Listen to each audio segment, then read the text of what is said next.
بسم الله الرحمن الرحيم. قل هل يستوي الذين يعلمون والذين لا يعلمون؟ صدق الله العظيم. وقال رسول الله صلى الله عليه وسلم: فضل العالم على العابد كفضل القمر ليلة البدر على سائر الكواكب، او كما قال عليه الصلاة والسلام. علم ایک ایسی دولت ہے جو رکتی نہیں، علم ایک ایسی دولت ہے جو رکتی نہیں، خرچ کرنے سے کبھی کٹتی نہیں۔ محترم دوستو، میں آپ کے سامنے نہ کوئی لمبی چھوٹی تقریر اور نہ وسیع و عریض بات نہیں کروں گا، اس لیے کہ میں کوئی خطیب نہیں ہوں کہ آپ کے سامنے کوئی لمبا چوڑا خطاب کروں۔ میں صرف آپ حضرات کے سامنے علم دین کے موضوع پر گفتگو کروں گا۔ میں پوری کوشش کروں گا کہ کوئی بھی گوشہ باقی نہ رہے۔ امید ہے کہ سنجیدگی اور متانت کے ساتھ سماعت فرمائیں گے۔ آپ حضرات نے علم دین کی فضیلت اور اہمیت کو بہت ساری کتابوں میں پڑھا ہوگا، بہت سارے مفکروں سے سنا ہوگا، بہت سارے دانشوروں سے سنا ہوگا، بہت سارے مقدموں اور خطیبوں سے سنا ہوگا۔ آج میں بھی آپ حضرات کے روبرو اسی عنوان پر گفتگو کرنے جا رہا ہوں۔ برادران ملت، علم دو طرح کا ہے، ایک دنیاوی اور دوسرا اخروی۔ علم چاہے دنیاوی ہو یا اخروی انسان کو عزت دیتا ہے، لیکن دنیاوی علم صرف دنیا تک ہی محدود رکھتا ہے، اور اخروی علم دنیا اور آخرت دونوں جگہ رسوائی اور ذلت سے نجات دلاتا ہے۔ میں آپ حضرات سے سوال کرتا ہوں کہ وہ کون سی شے تھی جس نے آدم علیہ السلام کو ملائکہ سے افضل بنا دیا؟ وہ کون سی شے تھی جس کی برکت کی وجہ سے اللہ نے انسانوں کو خلیفہ بنایا؟ وہ کون سی شے تھی جس کی فضیلت کی بنا پر رب کائنات نے انسانوں کو اپنا نائب بنایا؟ وہ علم کی دولت ہے۔ جب رب کائنات نے قرآن کو نزول فرمایا تو سب سے پہلے وہ آیت نازل فرمائی اس کا علم سے تعلق ہے، یعنی اقرأ باسم ربک الذی خلق۔ اسلام کے پاس دونوں اخروی علوم کی فضیلت اور اہمیت آیات قرآنیہ اور حدیث نبویہ میں بکثرت والی ہوئی ہے۔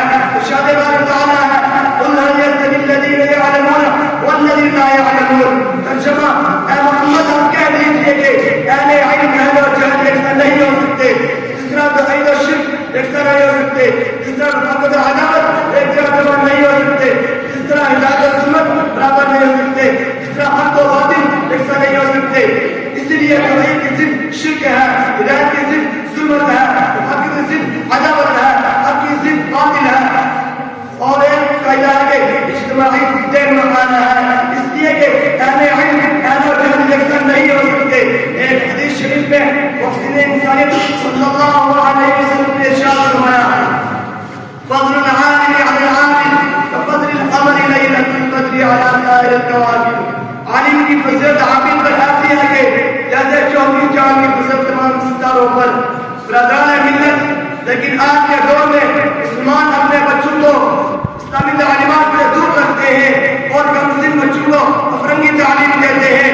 یہ شیطان کا فریب ہے، وہ شیطان مردود جس نے عہد کر دیا تھا کہ بنی آدم کو جہنم پہنچاؤں گا، وہ شیطان مردود جو ہمارے معاشرے کا دشمن ہے، وہ شیطان جو ہمارے کلچر کا دشمن ہے، وہ شیطان جو ہمارے کردار کا دشمن ہے، وہ شیطان جو ہماری سوسائٹی کا دشمن ہے، وہ شیطان جو ہمارے تہذیب و تمدن کا دشمن ہے۔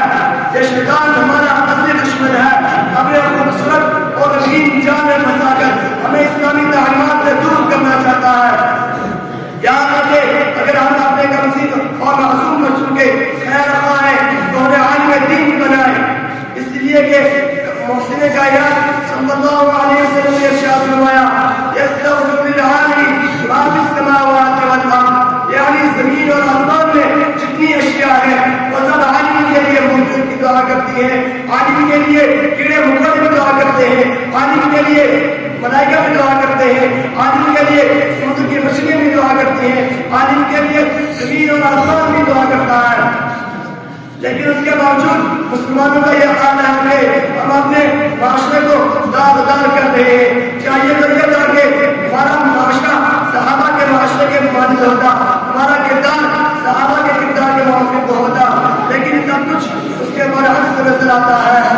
سچ کہا کسی کہنے والے نے، سمجھ میں کچھ نہیں آتا، سمجھ میں کچھ نہیں آتا، دنیا کا مسئلہ الٹا نصیحت کیجیے تو ملتا ہے، جواب الٹا ہمارا علینا